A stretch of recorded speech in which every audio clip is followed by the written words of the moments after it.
ample time, because when you're a priest, you're not married, and the responsibilities are not that much compared to a married person. So I said to myself, I will do my level best and join this life so that I can have the opportunity of serving God fully.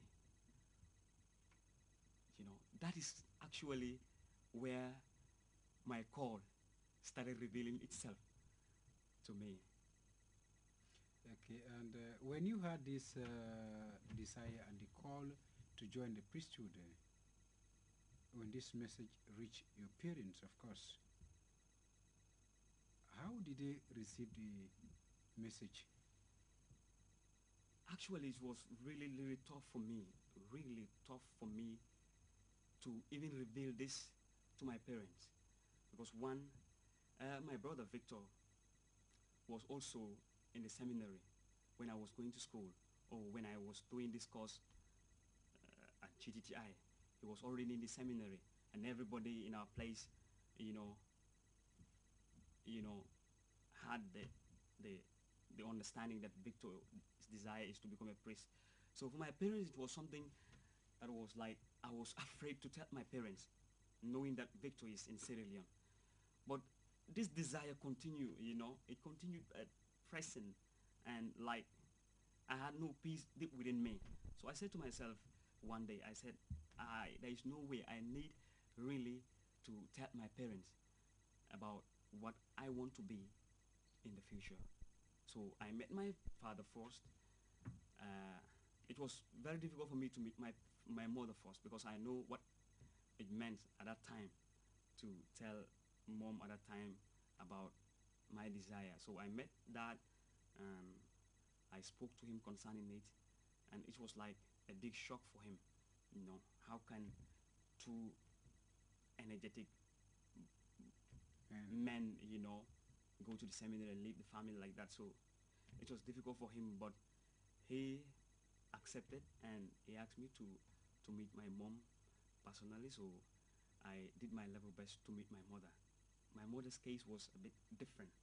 It was very difficult for me, for her to really accept that, but she's a person that, like me, I always tell people, he's the best of his children is Stanislas.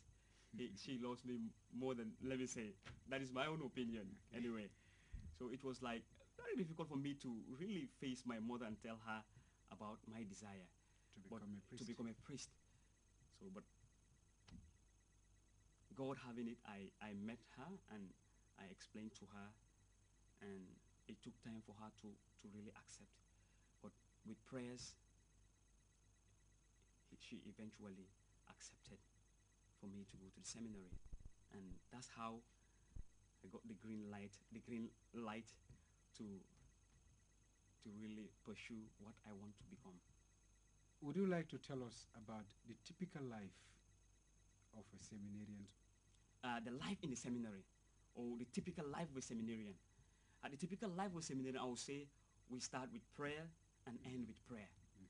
But it's not all about prayer. It's not all about prayer in the seminary. In the seminary, we also do what we call manual labor, because you have to work. Work is next to serving God. It's next to worshiping God. So in the seminary, we have what we call manual labor. And in manual labor, the word itself will tell you, it has nothing to do with using a machine or what. You use your hand, like brushing, mopping, cleaning, and the like.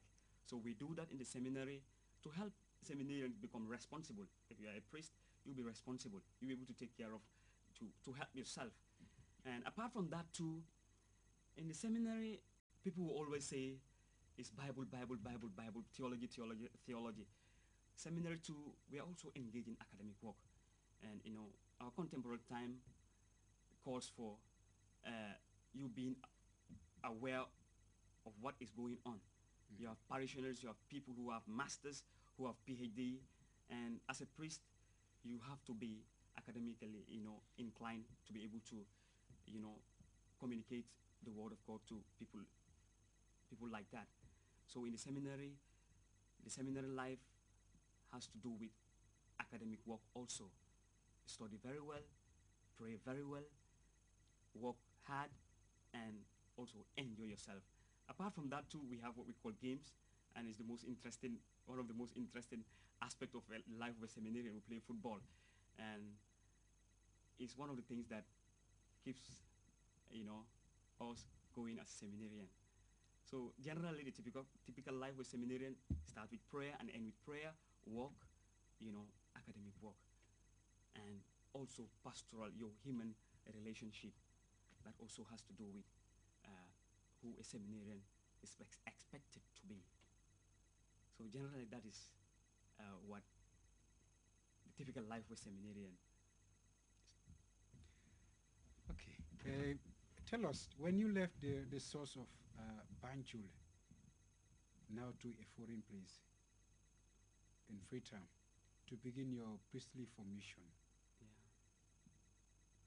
can you talk to us about your experience on the first day you were allocated your classes and lessons begin for your formation in Sierra Leone? Interesting. When we left Sierra Leone, that was around 2004, Mm-hmm. two of us.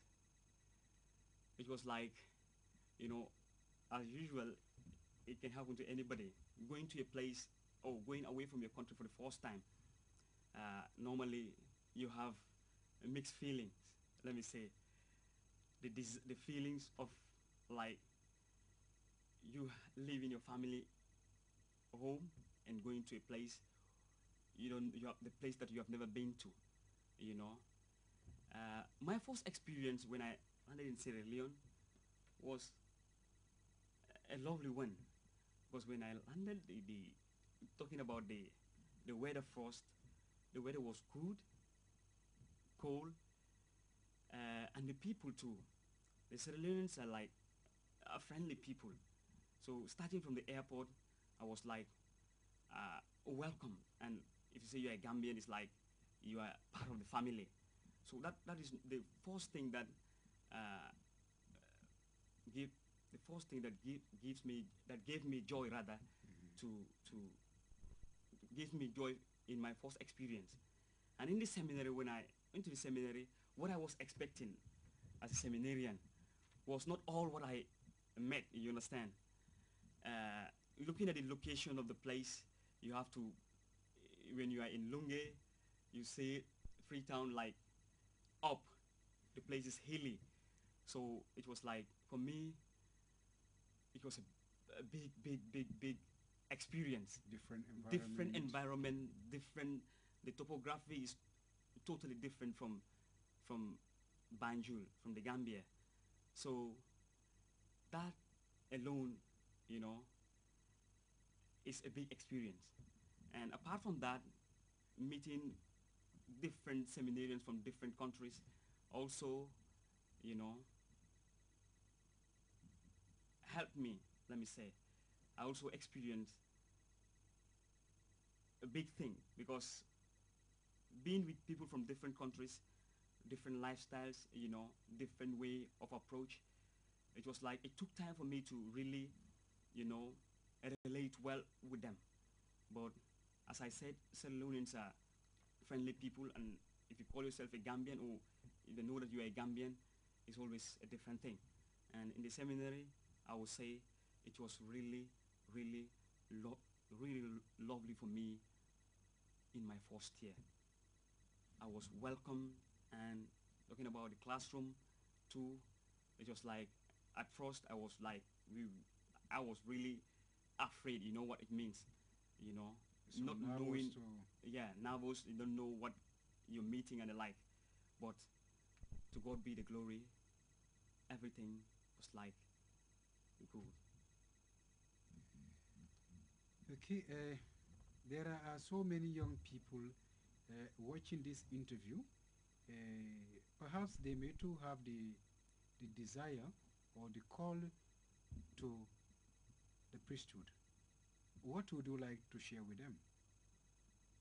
Yes, that is quite true. I'm really, really convinced. I'm really convinced with my experience as a seminarian all these years. there are many young people who